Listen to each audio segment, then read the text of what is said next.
Welcome to the class. I'm so sorry for the delay. I got stuck up in a real bad traffic today, so couldn't help it actually.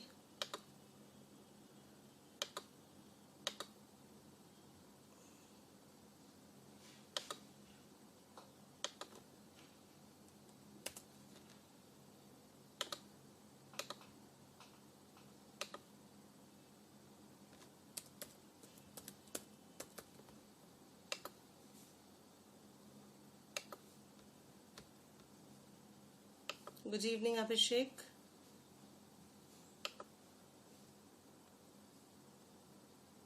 Good evening, Ganesh. Good evening, Supraja, and good evening, Amrita.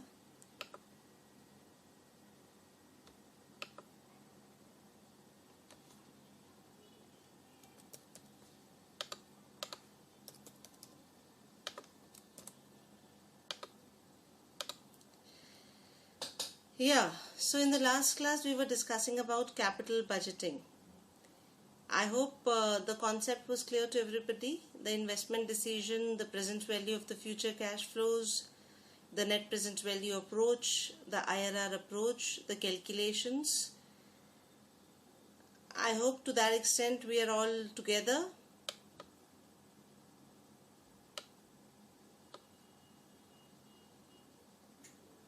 Okay.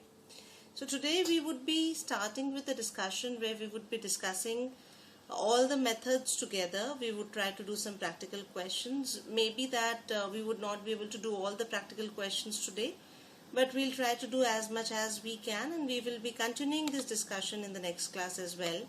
See, basically I had discussed with you in the last class that we have to discount all the future cash flows to the present value in order to find out the net present value, right? I had also discussed with you the payback period method where we did not discount the cash flows, and then we converted into a discounted payback period method where we had discounted the cash flows, right? So, and we also did the IRR approach, and we tried to calculate the internal rate of return. Now today what we'll do, we'll try to first look at all these methods together in one question so that the concept becomes absolutely clear to us. So the question is, the situation is given to us where cash flows have actually been given to us. So we are not required to calculate the cash flows. We are starting with this particular practical question. It says, a company has an investment opportunity costing rupees 40,000 with following expected net cash flow after taxes and before depreciation. Cost of capital is 10%. So these are net cash flows each year. Every year this is going to be the net cash flows. Determine A, investment opportunity is for rupees 40,000. So in the year 0 you have to invest rupees 40,000, and if you do that from year 1 to 5 you would be getting 7,000 rupees per year. In year 6 you would be getting 8,000, in year 7 you would be getting 10,000, in year 8 you would be getting 15,000, and so on and so forth. So the data has been given to us for the next 10 years. We have to find out the payback period on the basis of undiscounted cash flows, which I think would be very simple. If you just want to do a logical guesswork, where would be the payback period standing? Somewhere in between which years? In this particular case, you can just give it a try.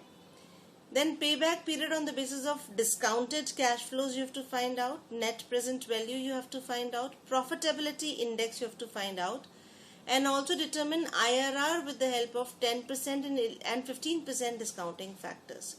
So this is why I like this particular question, is because this contains all the methods, so it's very good for revision purposes. Such kind of questions you should keep for your revisions, because this helps you in revising all the concepts in just by doing one particular question.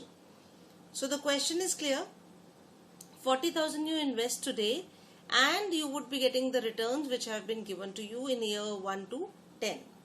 Now you have to first find out the undiscounted cash. You have to first find out the payback period on the basis of undiscounted cash flows, right?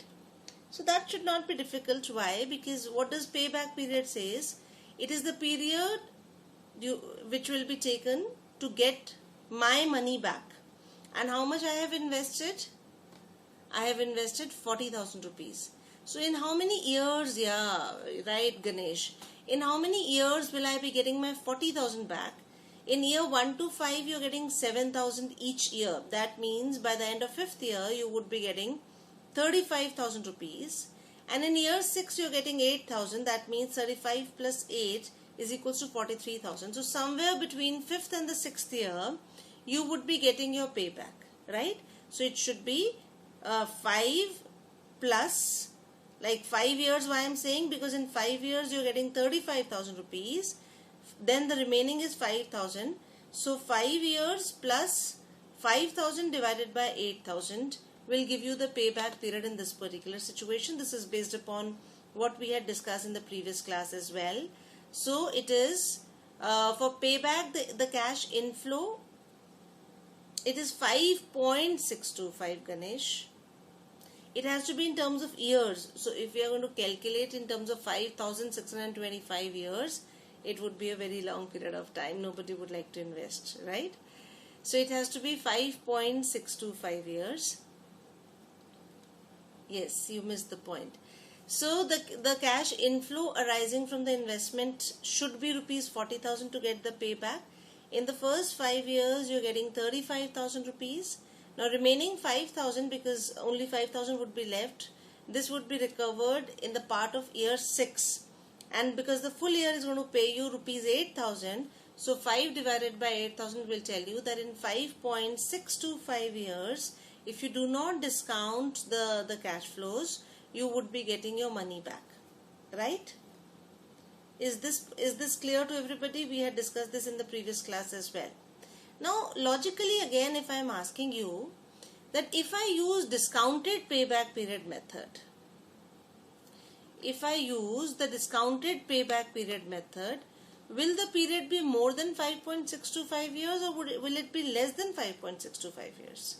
If I decide to use the discounted payback period method, will this period increase or will this period decrease? Because this is how you have to logically understand the numbers.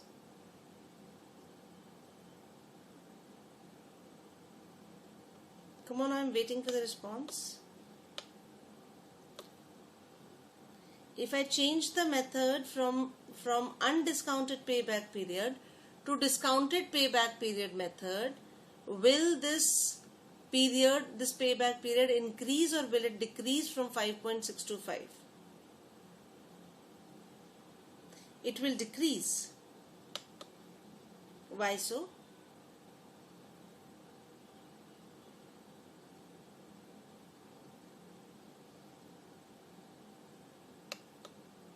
What about others? I'm not getting any responses from other candidates here.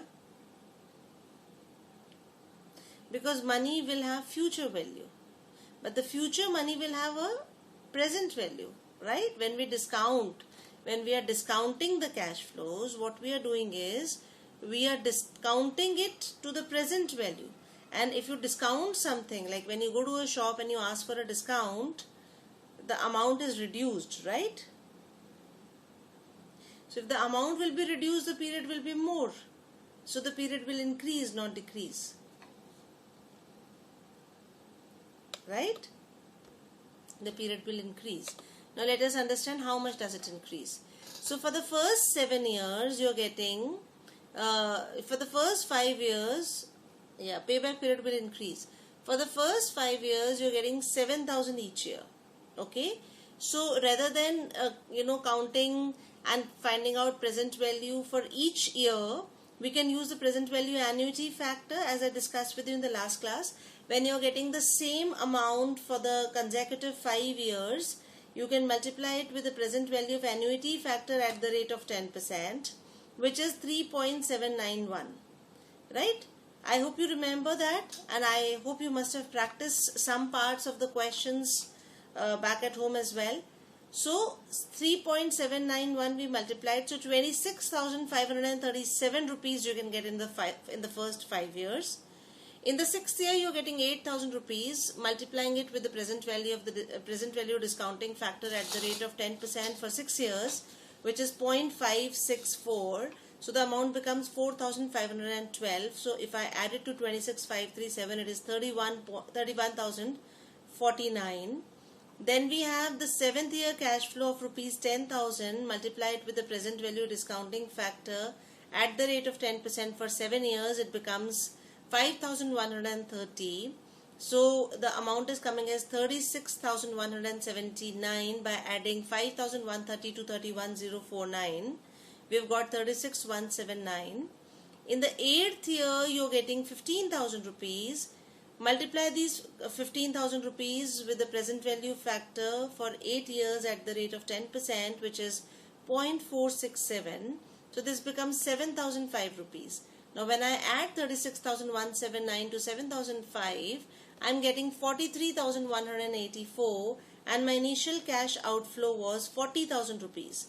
So in this situation, my payback period should stand somewhere between 7 to 8 years, right? So what I will write 7 plus, I've already got 36,179. So 40 minus 36,179 is equal to 3,821 divided by this 7,005.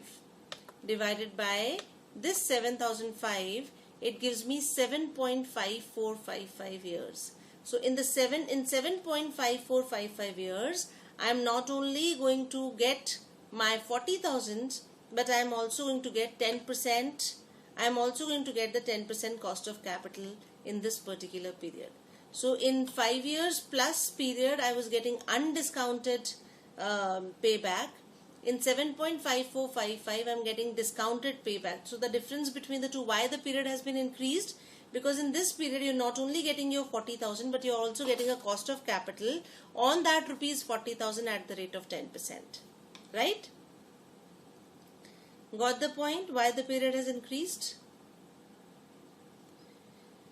Now we go to the next method, which is a net present value method. We have been told that we also have to find out the net present value at the rate of 10%, and 15% was there for IRR method, so we have done both the calculations. So if I discount it at 10%, I've already done that for when I did the discounted payback period method. So 26,537 for year 1 to 5, then 4,512 for year 6, 5,130 for year 7, and 7,005 for year 8. This I had already done. Similarly, I calculated it for year 9 and year 10 at 48,968. When I increase the discounting rate, my cost of capital increased, and as my cost of capital increased, the present value of the future cash flows reduced to 39,413. So what we want to say over here is that at the cost of capital of 10%, the project has got a positive net present value of 8,968.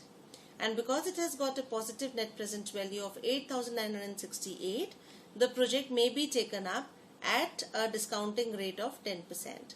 But if we increase the discounting rate to 15%, now this discounting rate is a symbol of your cost of capital. So if the cost of capital is 15%, then the project is unviable because it is giving you a negative net present value. Right? Are you able to understand? Are you able to interpret? See, in the examination and otherwise also, it is not only important to solve the question, but it is also equally important to interpret your solution. You should be able to explain what the conclusion is, right? So you should be able to write that when the cash flow, that the net present value is positive at the cost of 10%, but as the discounting rate increases to 15%, the net present value becomes negative and the project becomes unviable. So let us try to find out the profitability index of this particular project. Now you would say that, ma'am, why profitability index is required? And what is this particular method? It is similar, the numbers are quite similar to the NPV method.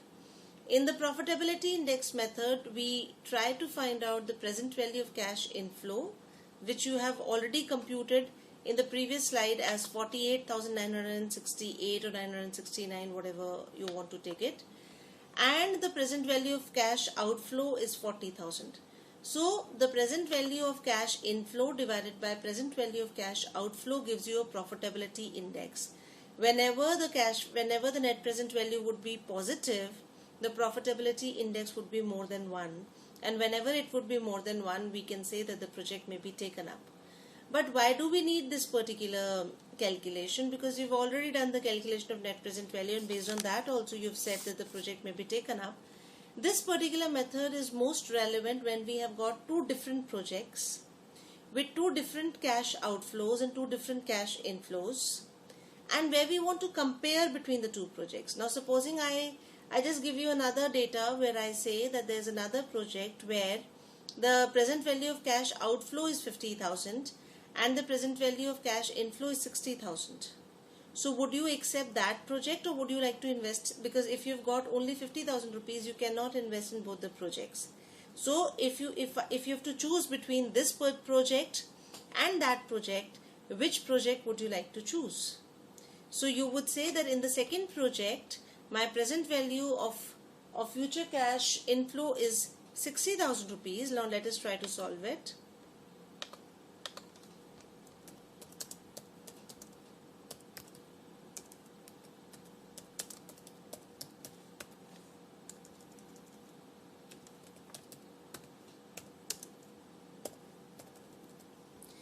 And my present value of cash outflow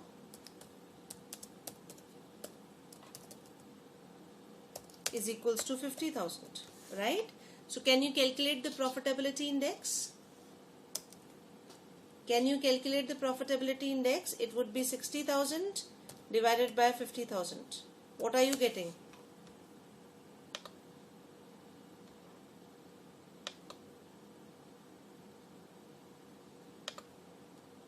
1.2. Now in this particular case, even though the project is giving you a higher net present value, right? The NPV, what is the NPV of this project? It is 10,000 rupees, right? The net present value is 10,000 rupees, while in the other case, the case that we were looking at, the net present value was 8,969.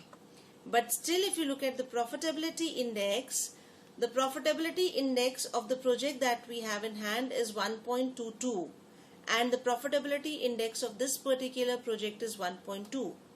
So 1.22 being higher than 1.2, we would recommend that if the two projects are mutually exclusive, that if we decide to choose the one, we cannot choose the other. In that situation, we should choose the project which has got a higher profitability index of 1.22, in spite of the fact that the net present value given by that particular project is lower than the net present value given by this particular project. So you understand why profitability index is required, because you are able to, like, this is like calculating the percentages, isn't it? Just by comparing the numbers, we would not be able to give the right conclusion. Someone has got, why not directly calculate profitability index in case of NPV? See, profitability index you would be calculating when you've got two different proposals. If you've got only one proposal, in that situation NPV is also, yeah. So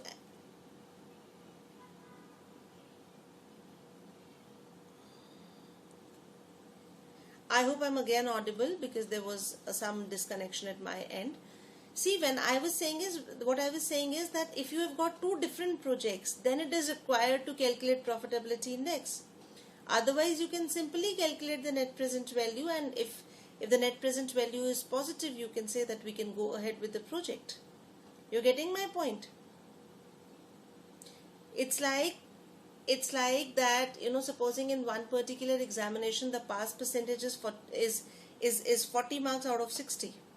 Now if you've scored 40 marks out of 60, go ahead, you would be in the next class. But if someone wants to compare the percentages of 2, 3, 4, 5 different students, then you need to understand as to, how everyone is doing. So similarly, if you get a positive net present value, you can move ahead with the project. But if you have got 2, 3, 4, 5 different projects in hand, then you have to calculate the profitability index. Got it? The next is calculation of internal rate of return, which I had discussed with you in the last class as well. We had discussed this formula: IRR is equals to lower rate plus lower rate NPV divided by lower rate NPV minus higher rate NPV multiplied by difference in rates. Now in this particular case, your lower rate is 10%, your higher rate is 15%. Your lower rate net present value is 8,969, and your higher rate, that is the net present value at 15%, is minus 587, right? And the difference in rates is of 5%. So placing the numbers in the formula as we did in the last class as well, 10% plus 8968 divided by 8968 or 69, whatever you want to take, minus 587 multiplied by 5. So you will first solve the fraction, then you will multiply the fraction with 5, and then you will add it to 10 to find out 14.7%.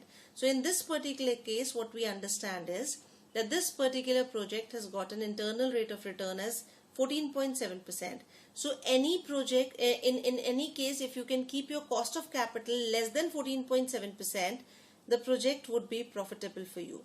But if your cost of capital would be more than 14.7%, then the project would start becoming unviable. So IRR is important because it gives you an indication, okay, that now that this particular project has got this kind of a return, so can I actually arrange funds? So you tend to understand what is the scope in which you can arrange your cost of capital, right? So that is where IRR method is also very, very important, and the NPV method is also a very important and interesting method. But there are situations when it will happen that supposing you've got two projects and one of the projects has got a higher net present value as compared to the other project, but if you look at the IRR of the two projects, maybe the project with a higher net present value has got a lower IRR. So then you would tend to get confused as to which is the project that you should accept. Are you able to follow what I'm trying to say? I'm saying, supposing NPV method suggests project A because it has got a higher NPV. Supposing you had to choose between project A and project B. So and if we go by NPV method says go with the project which has got a higher net present value, right? And the IRR method says that go with the project which has got a higher IRR, right? And supposing the IRR of project B is more than project A. Now in that situation, how should you choose between the two projects? How should you choose? We just discussed about the profitability index method, but that is a solution to the NPV method. But supposing IRR also presents in front of us a different picture, and in that situation, how do we solve that problem? So the question is getting clear to you? The situation is getting clear because now I believe the method should be absolutely clear to everybody. Anybody who still hasn't got any doubts with respect to NPV, IRR, PI, payback period and undiscounted payback period methods. Any questions in these 5 methods, anybody? So as no questions are coming up, I'm slightly increasing the complication. Let me first tell you that there are, we would be talking about 2 kinds of projects. One is independent and second are mutually exclusive. In case of independent projects, what do we mean to say is that supposing, you've got 10 lakh rupees.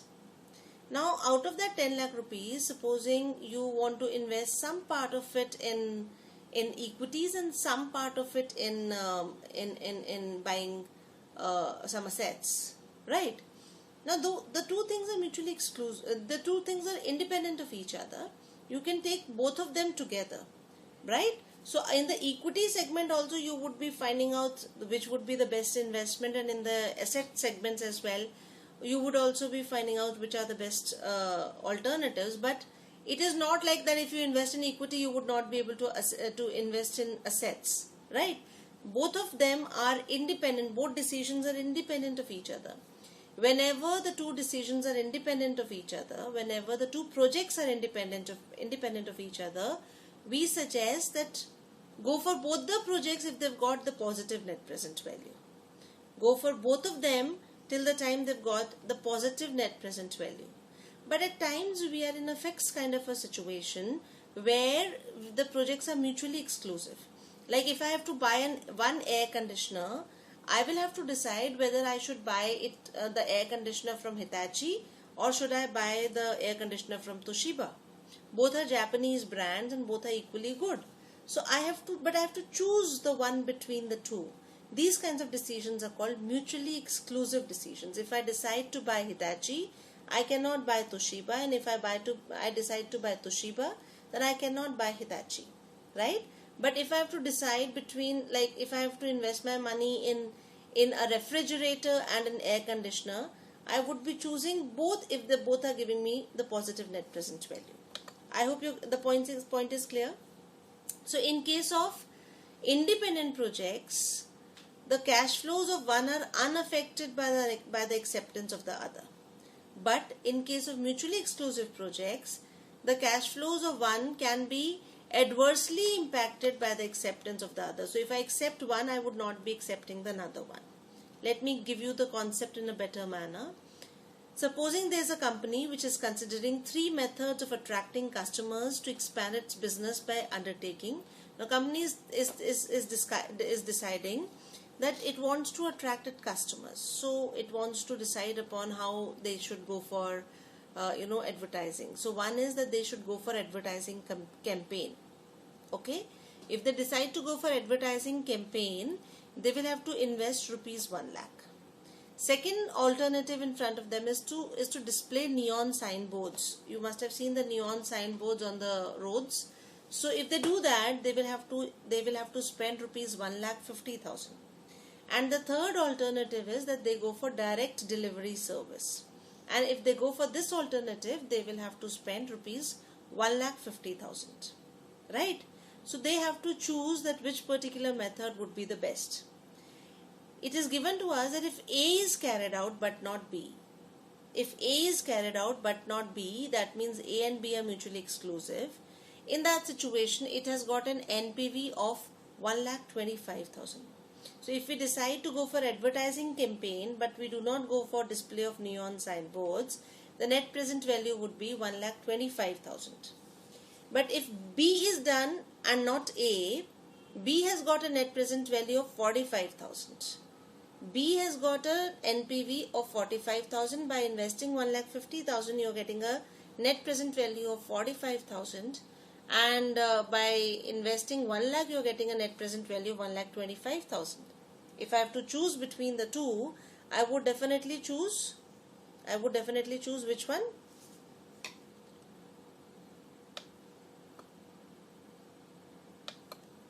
Which one will I choose?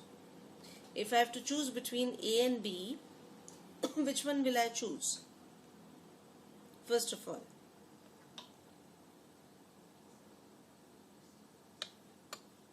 Ganesh says A. Very good. So, however, if both are done, if you decide to go ahead with both A and B, then the net present value is rupees 2 lakhs. If you decide to go ahead with both of them, then the NPV is rupees 2 lakhs. Okay. The NPV of the delivery system C is rupees 90,000. I'm coming to that. The net present value of delivery system C is rupees 90,000. Its NPV is not dependent on whether A or B is adopted, and the NPV of A or B does not depend on whether C is adopted. So C is independent of A and B. If you decide to go ahead with C, you would be getting a net present value of rupees 90,000. Now, which of the investment should be made by the company if the firm has got no budget constraint? If the budget is not limited, in that situation, which all investment should be made by the company? Anybody? If the budget is not limited, which all investment should we make?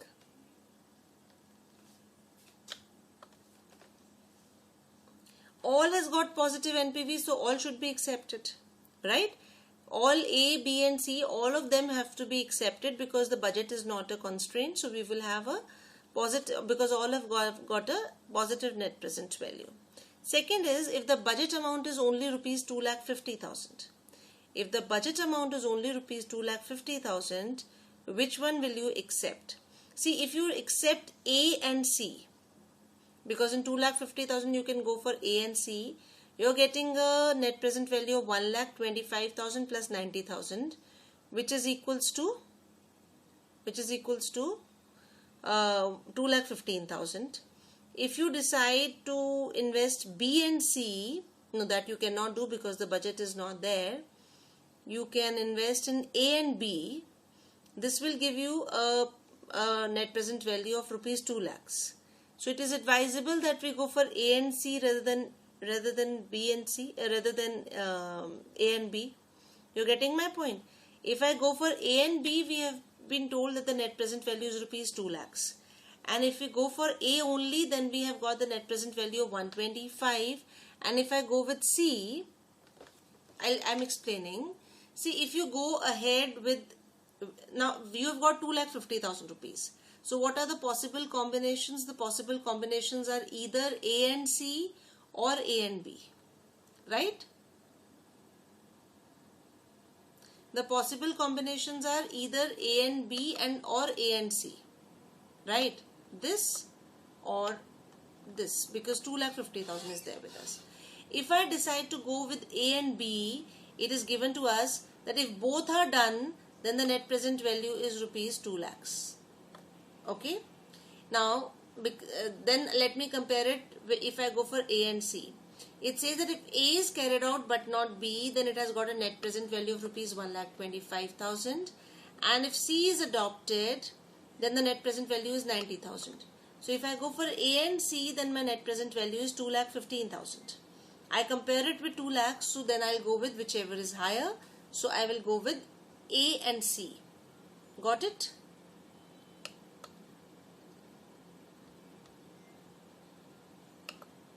So now you understand the difference between independent and mutually exclusive projects. Mutually exclusive is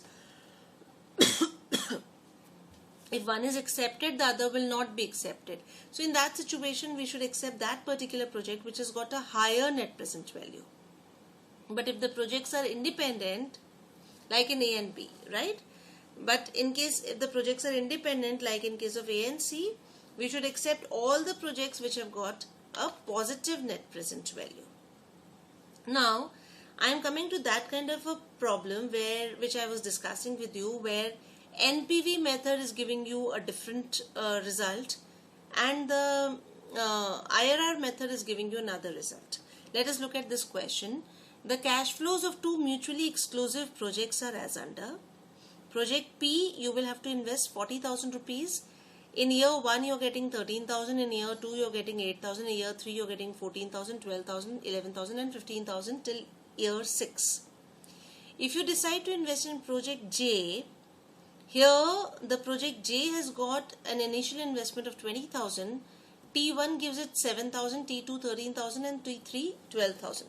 Now whenever you've got two different projects which have got different time frames, where you've got two different projects which have got two different time frames, it is generally not advisable to compare them, just on the basis of net present value. You should find, now you have to find out the equalized annual value, which I would be discussing with you. Just let me first explain the question to you. Because in this particular question, the most specific thing is that one project is completing in 3 years, another project will be giving you inflows till year 6, right? So now you have to first estimate the net present value of project P and project J using 15% as the hurdle rate. We call this cost of capital, discounting rate also as hurdle rate. So these are synonyms that you will have to understand. They can be used in place of each other. So 15% is the discounting rate for project P and project J. Estimate the IRR of the project P and project J. That also you can do. Now we would be seeing if there is a conflict between NPV and IRR, and if yes, then how do we make a project choice? Let us first find out the net present value. We have been given the discounting rates at the rate of 15%, 18%, 20, 24 and 26% from year 0 to year 6, which we will be using in our questions. Now we have to first find out the net present value of project P and J using 15% hurdle rate. The initial cash outflow in case of project P is 40,000 and in case of project J is 20,000. In case of project P, you would be getting the cash inflows in a 6-year period.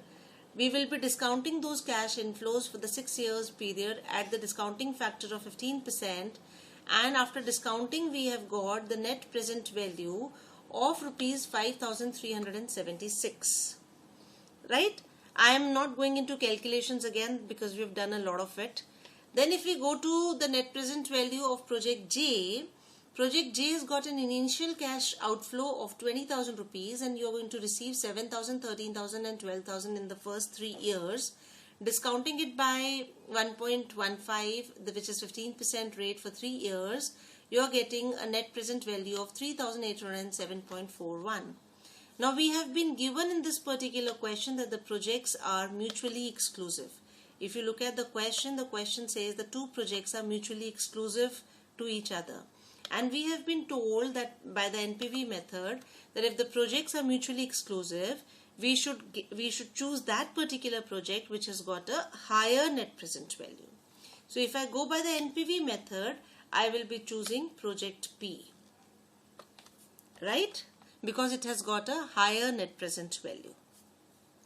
Is the calculation getting clear to everybody?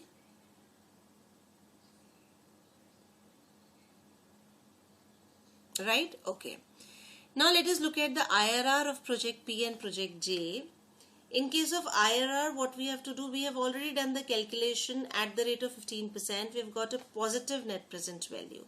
That means IRR has to be more than 15% or less than 15%. When we do the calculation of IRR, it would be more than 15% or it will be less than 15%. Just use your logic.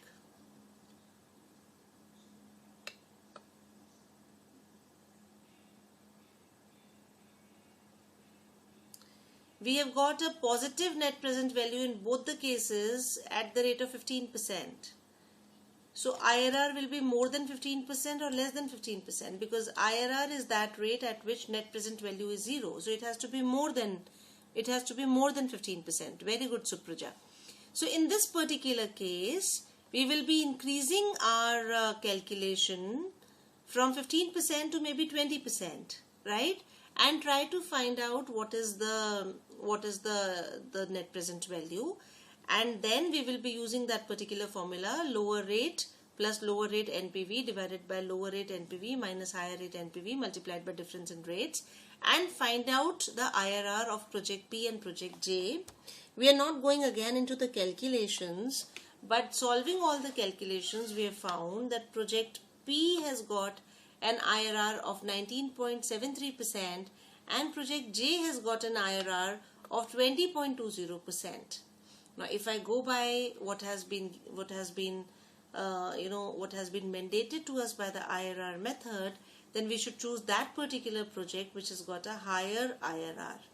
Now here there is a catch-22 situation because project J has got a higher IRR but project P has got a higher net present value. So how do we solve this kind of a situation?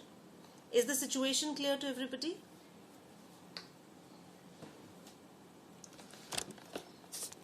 Right? So how do we find out a solution to this kind of a problem? Profitability index may or may not work. You can supplement your decision with the help of profitability index method also. But because the catch is with IRR, so profitability index is not a very, it cannot be a very soundproof kind of a method. So wherever there is a conflict, and here the conflict is more visible because the two different projects have got two different time frames, right? So it is advisable that you find out the equal annualized criteria. In order to find out equal annualized criteria, what you should do is you should find out the number of years in which each particular project is going to give you the cash flows. The first project is going to give you cash flows in 6 years, and the second project is going to give you cash flows in 3 years. So find out the present value annuity factor. Find out the present value annuity factor at the rate of 15% for 6 years. That would be 3.7845. That would be 3.7845. Divide your net present value with 3.7845. You will find out that if you try to find out the annualized gain,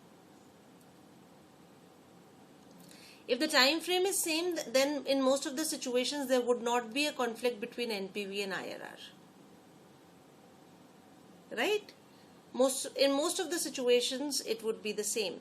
In case there would be any difference, it would be very, very slight difference. So in that situation you can use PI as well to supplement. But here, because the two different methods are having a different time frames, so you will have to find out that what is the annual gain coming from each of the projects. So the first project, which is project P, is giving you a gain of on an annualized basis, because you've divided it with the present value of annuity factor for the number of years at a particular rate, and you found it as 1420.44. And if you look at project J and divide it with the present value annuity factor for the period of 3 years at the rate of 15%, you're getting annualized annualized income of 1667.58. Now in this particular situation, because the annualized income of project J, the cash inflow per annum of project J is higher than project P, so it is advisable that we follow project J, right? So how do we solve in case of conflict? I hope it is clear to you now.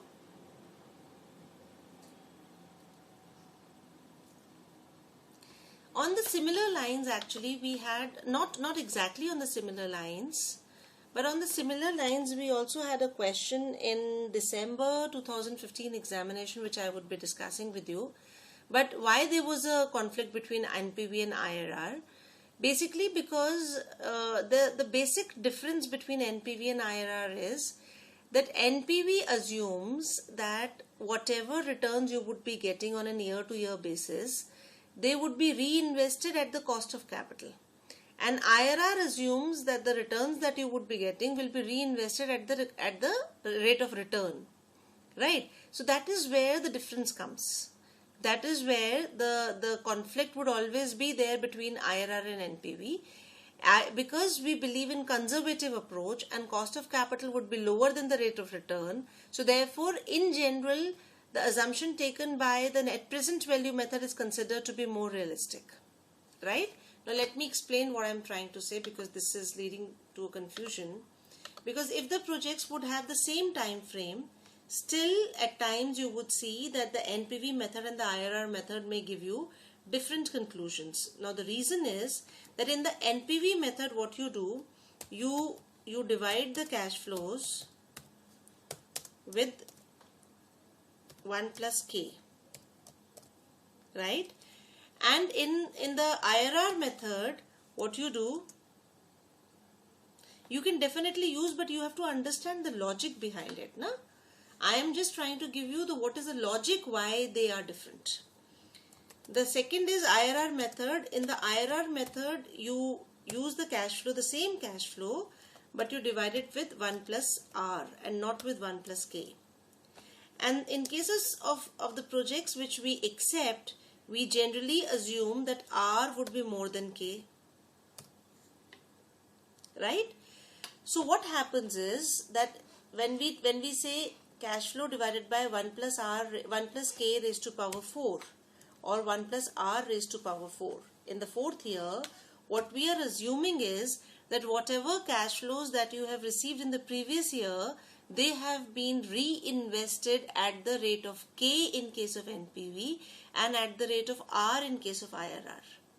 Now reinvestment may or may not be at the rate of R, but it would surely be at the rate of K, right? So therefore NPV method is considered, the assumption of NPV method of reinvestment is considered to be more reliable as compared to the IRR method, right? But wherever, because ultimately when you use the equal annualized criteria also, in that situation also you used it on the NPV method only, na? Ultimately you depended it on, ultimately you concluded your decision with the help of NPV method only. Whether, you whatever further action was taken, it was taken on NPV method only. So what we want to say is that the assumptions of net present value method are considered to be more realistic, because in the last examination, that is June 2016, you've got a question, distinguish between NPV and IRR. That question was there. So the basic difference between NPV and IRR is the reinvestment rate assumption. You're getting my point?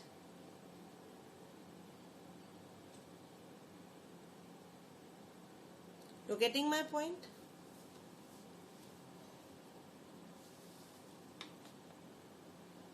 Can I get some responses, please? Okay, thank you. Okay, please explain again. See, what I'm trying to say here is, Ganesh, when we use the NPV method, what do? You write a net present value is equals to cash outflow minus cash inflow divided by 1 plus K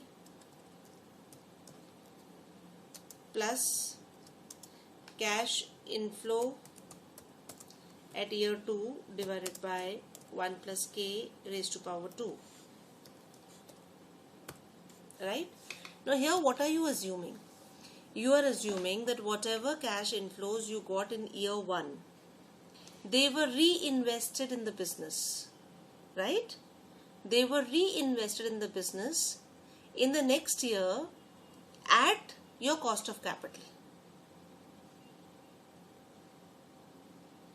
Okay?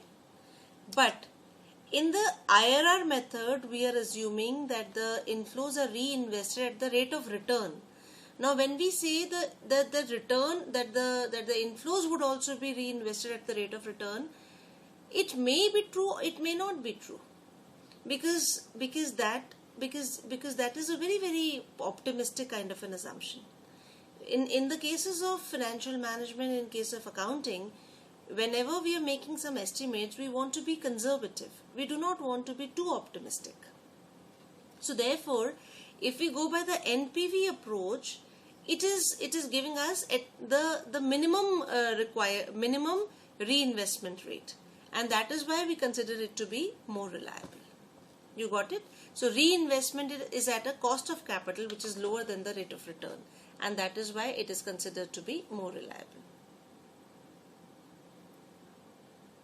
It means R is higher and is also very optimistic. See, if I'm saying, okay, now let me give you a practical, a basic question, number, with the help of numbers I'll try to explain. What I'm trying to say over here is कि supposing आपने एक bank में FD कराई, ठीक है? आपने 1000 रुपए की बैंक में FD कराई, which is at a auto renewal basis. That FD is giving you a return of, like, you're getting a rate of interest at the rate of 9%. FD is on auto renewal basis. Okay? Your cost of capital is 7%. Okay? Is the situation getting clear? Your cost of capital is 7% means that you have borrowed this money at 7% from somewhere and kept it in the FD at the rate of 9%. And the FD is on auto renewal basis. Okay? Now when we do the NPV calculation, we would discount this rate of interest at 7%. Okay? When we will be doing the IRR calculations, we would be discounting this rate of interest at 9%. Now, ab chakkar kya hai? Supposing you borrowed for a period of 5 years and FD आपने करी है अभी 1 साल की on an auto renewal basis, 1 year FDR on an auto renewal basis for 5 years। बात समझ में आ रही है आपको? आपने बैंक में 1 साल के लिए एफडी कर दी और ये कहा कि आप इसको 5 साल तक ऑटो रिन्यूअल करते जाइए। ऑटो रिन्यूअल करने से क्या होगा कि जब आपका 1 साल एक्सपायर होगा उस समय पर अगर रेट ऑफ इंटरेस्ट 8% है तो auto renewal will be at 8%। अगर रेट ऑफ इंटरेस्ट 10% पर है तो auto renewal will be at 10%। अगर rate of interest will be at 7% तो your auto renewal will be at 7%। If it would be 6%, your auto renewal will be at 6%. ठीक है? Is it fine? Now, what we are saying here is that कि NPV method में चाहे वो rate of interest 9 रुपए आए, 8 रुपए आए, 10 रुपए आए, 7 रुपए आए, 6 रुपए आए, आप सबकी डिस्काउंटिंग 1.07 से कर रहे हो, राइट? आप ये कह रहे हो कि 1.07 is my cost of capital और मेरा री इन्वेस्टमेंट जो है वो हम ये मान के चल रहे हैं कि 7% पर होगा, 7% या उससे ज्यादा पर होगा। लेकिन जब आप IRR मेथड फॉलो करते हो तब आप इसकी डिस्काउंटिंग करते हो 9% पर। जरूरी नहीं है कि आपको हर साल 9% या उससे ज्यादा रिटर्न मिलेगा, पर यह जरूरी है कि आपको 7% या उससे ज्यादा रिटर्न मिलेगा। You're getting my point?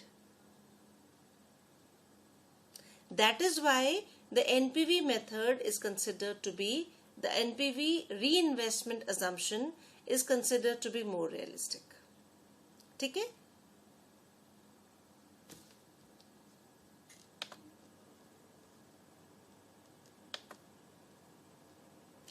So as I was discussing with you that there was a question in December 2015 examination on similar lines. Not on the conflict between NPV and IRR, but with two different mutually exclusive proposals with different timelines. ABC Chemicals Limited is considering two mutually exclusive proposals. Your advice is sought for choice between two options under consideration. यहाँ पर आपको cash inflows नहीं दिए गए हैं. You have been given only the costing. So you have to compare the two projects and find out that particular project which has got a lower cost. Right? Wherever the inflows are not there in front of you, you have to compare the outflows only. चलिए. So in this particular case, it says that you have got two mutually exclusive proposals. One is purchase of a petrol truck, another is purchase of a battery-powered truck. Should I purchase the petrol truck or should I purchase the battery-powered truck? The petrol truck has got a purchase cost of rupees 1,50,000. And the battery powered truck has got a purchase cost of 2,50,000, and then you have been given the operating cost for 5 years. In case of petrol truck, you can have the operating cost of 24,000, 34,000, 29,000 and 31,000 in the first 4 years. And in case of a battery powered truck, you will have a 12,000 rupees per annum cost for the 5 years. Assume an investment incentive of 100% initial depreciation allowance and 30% incidence of corporate tax. What does this mean? No depreciation is allowed in subsequent years. That means that there are various, those who are studying these days ATLP course, they are much familiar with the investment incentives which I discussed with you under section 35AD, where I told you that the complete 100% depreciation is allowed as an investment allowance. 100% capital expenditure is allowed in the year in which you make the investment. So is the case in this particular case. The complete depreciation is allowed to you in the first year itself. So in the year 0 you would be getting a depreciation benefit. So the full 30% benefit would be available in the first year itself. Taxes are promptly paid. A return of 10% after tax as investment incentives is required. So your cost of capital is 10%. You are required to find out equivalent cost of the two options. तो वो equivalent annualized criteria वाली जो बात है, that becomes applicable over here. You have been given now two different situations. The situation is clear to everybody? You can click a picture of the question because I would like to move to the solution.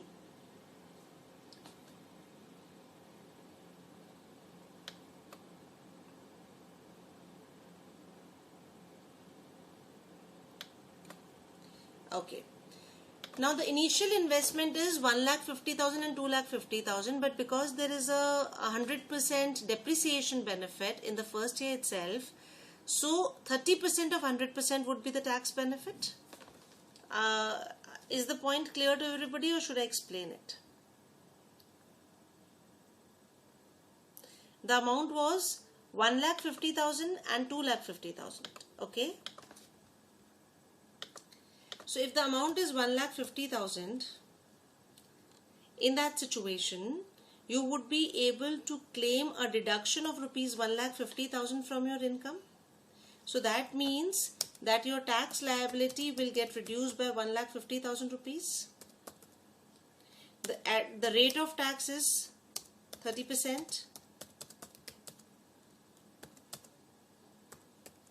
So when the rate of tax is 30%, you would be able to get a benefit of minus 1,50,000 multiplied by 0.3 is equals to 45,000 rupees.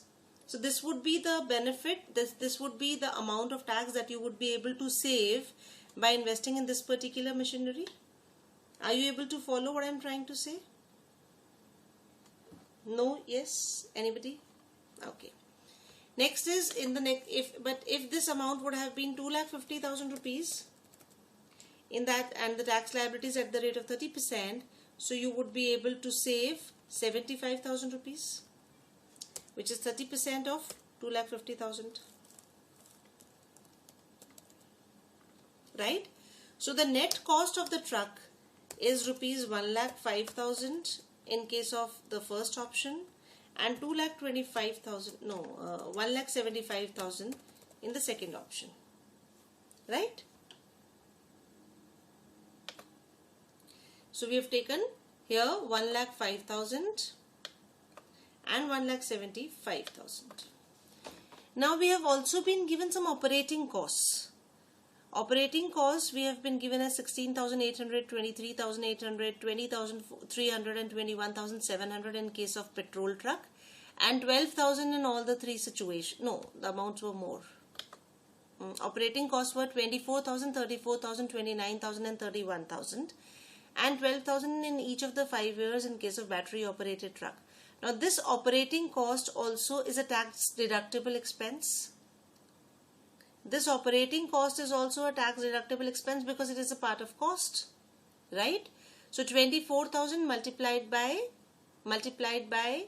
1 minus 0.3 will be the cost after tax, right?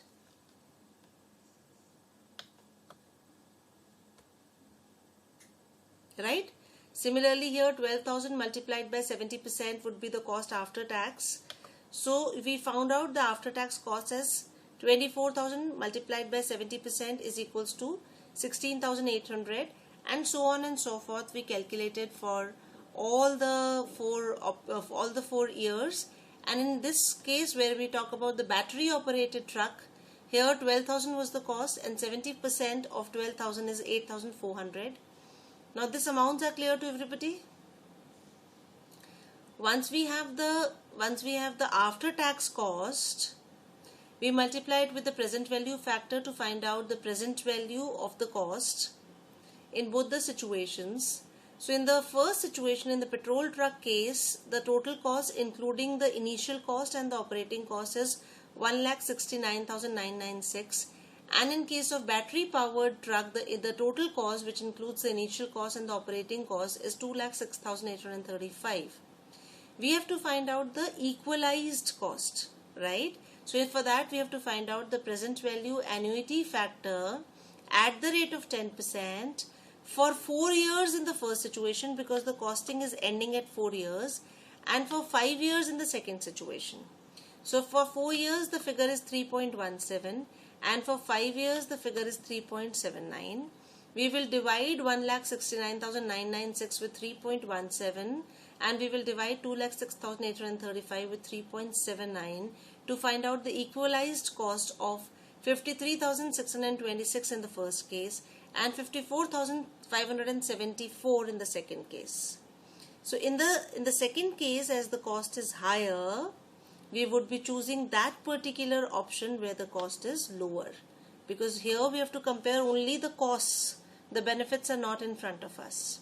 So if in whichever case the cost is lower, the truck is cheaper, we would be accepting that particular option. So because the petrol truck is cheaper, we would be going for that particular option. Is the solution clear to everybody?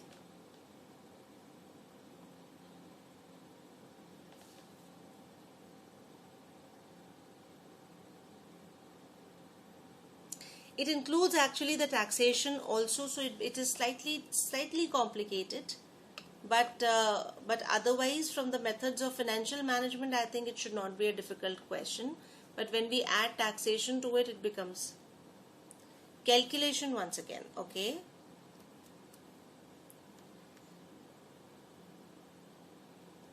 Okay, let me explain. Not a problem. See, I told you, now let me take a hypothetical figure over here, then it will become easier.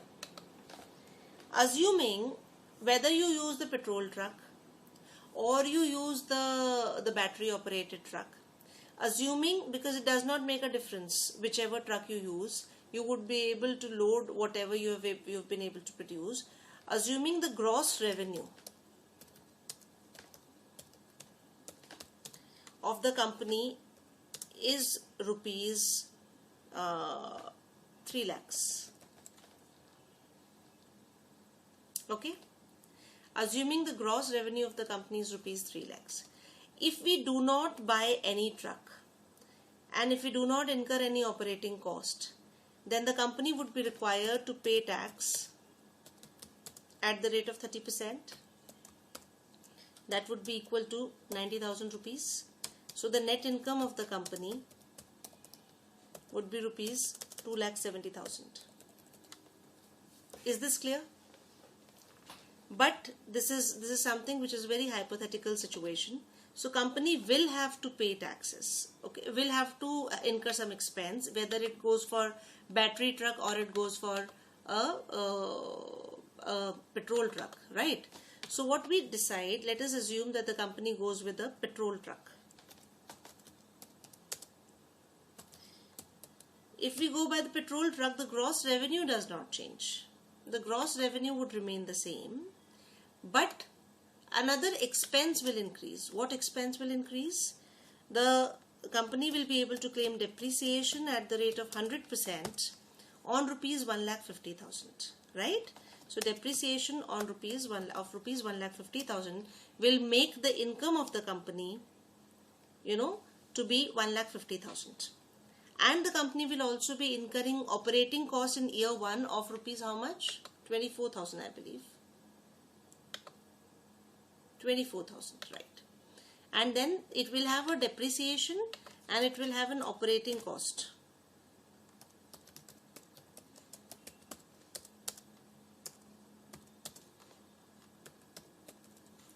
So now what is the net profit before tax?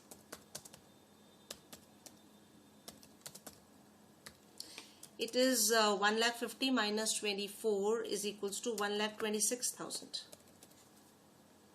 Right? Now the company will pay tax at the rate of 30% on 1,26,000, which would be how much?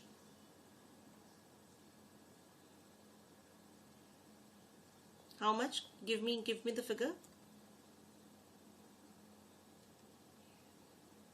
37,800. Now, just because the company we do not have the figure of gross revenue with us in the question. Just because the company has incurred this expenditure on petrol truck, company has been able to reduce its tax liability from 90,000 to 37,800, and to be very, very specific, it has been able to save this tax of rupees 45,000 on because of depreciation, and rupees 24,000 multiplied by 7,200 because of operating cost, right? And that is why it has been able to save a tax of rupees 52,200. You're getting my point? Here you can see that there's a difference of 52,200. Now this 52,200 has been saved because of depreciation and because of operating cost. True? So that is what we did.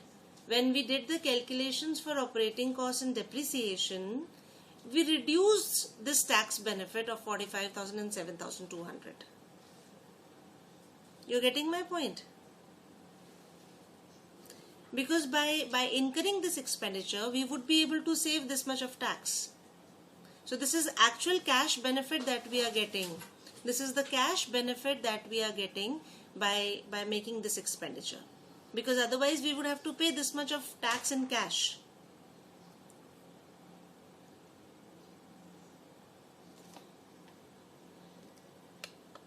Fine? So as we have done in case of petrol truck, we can do it in case of the battery operated truck. We can do it for all years for operating cost for the petrol truck, right? Simply what you have to do is you have to multiply this amount with the rate of tax to find out the tax benefit. Yeah, so we multiplied the expenditure with 70%, right? We can do it like we can write the full amount of expenditure, then we can reduce 45,000 from it, and then we can get the net expenditure. We simply multiplied it with 70%, right? Rather than reducing 30%, from 1,50,000, we simply multiplied 1,50,000 with 70%. That's how we did. Got it?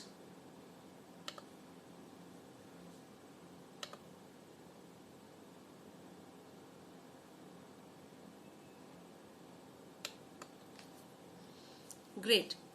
So then you know how to find out the annualized equivalent cost. That is what we did. And we found out that the annualized equivalent cost of petrol truck is cheaper than the battery operated truck.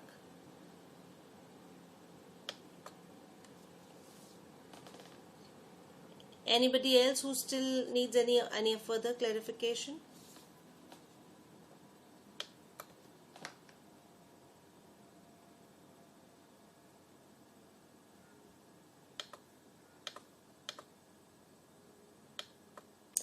Ma'am, in present value calculation, we have taken 3 digit for rupees 1, but it's 4 digit.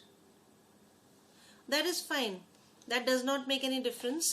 You can go for 3 digits calculation. You can go for 4 digits calculation. You can even go for 2 digits. Which if you've got a limited time in examination and you do not want to leave a question, you can even go for a 2 digit calculation because it does not lead to much of a difference. Okay, yeah, you can go for either.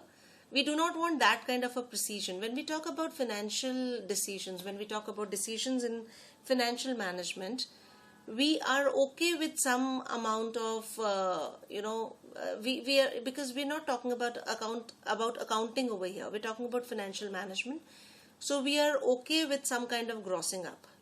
Basically, the idea is to have a because even if you take it to 4 decimal places, the figure would be around around 100 rupees here and there, which otherwise also can be there because we are just talking about the future cash flows. So 100 rupees here and there is not something which is very significant over here, right? So that is why here we are quite flexible with the decimal places. Fine. So I think we will close here for today.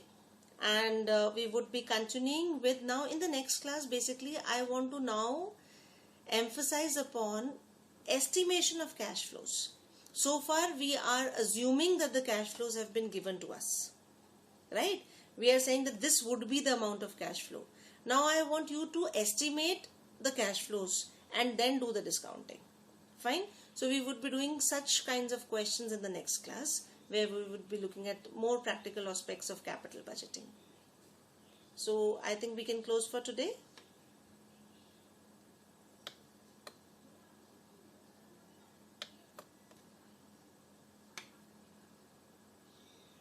Time for exam preparatory, yes. On Saturdays, I was planning it to remain the same time, around 8:15 to 9:15. Will it be fine to everybody? That's perfect. Oh my God.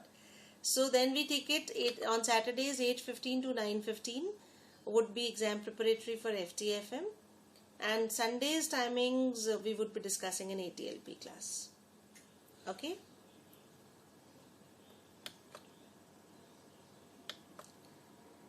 So with this we close the discussion for today. Good night to all of you.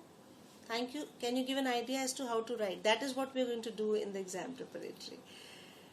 Right? It would be in the you have to, in the first exam preparatory, just write the way you write in the examination. Yes, of course you need a scanner.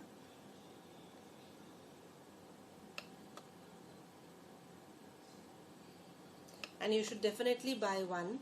It is important that you should have a scanner with you so that you know as to which chapters are very important and what kind of questions are repeated. Acha, not that, the machine scanner. No, you do not need it, because these days in the smartphones you've got an app called Cam Scanner.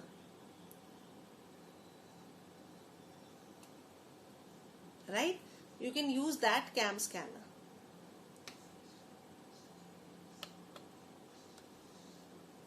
And then you can send me your answers by making a PDF file. So you can just download that app. For FTFM, only chapter number 1, Nature and Scope of Financial Management, nothing beyond that. You want me to ask questions on NPV and IRR methods? Till the point we've discussed today, we can do that as well. If you want this part also to be included in exam preparatory,